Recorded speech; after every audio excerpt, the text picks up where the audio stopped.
Special సీతాఫలం. లక్ష్మీదేవి కూడా చాలా ఇష్టం. వావ్. సీతాఫలం పేరు ఎందుకు వచ్చింది? ఎందుకంటే రాముడు లక్ష్మణుడు సీతాదేవి వనవాసం వెళుతా అంటే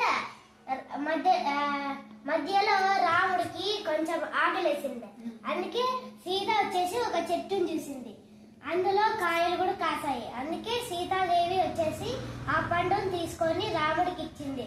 అందుకే రాముడు కొంచెం తినగానే కడుపు అంతా నిండిపోయింది. అందుకే రాముడు వచ్చేసి ఇది సీతాదేవి నాకు ఇచ్చినది అని, అందుకే సీతాఫలం అని పలుకుతారు అని. సీతాదేవి కొంచెం రుచి చూసి రాముడికి ఇచ్చింది కదా. అప్పుడు శ్రీరాముడు సీతాదేవి తినగా ఇచ్చిన తర్వాత కొంచెం తినగానే శ్రీరాముడికి కడుపు నిండిపోతుంది. ఇప్పుడు నేను తిన్నా అందరికి రేపు మన్నాడు సెలవు పండగ ఎంజాయ్ చేయండి.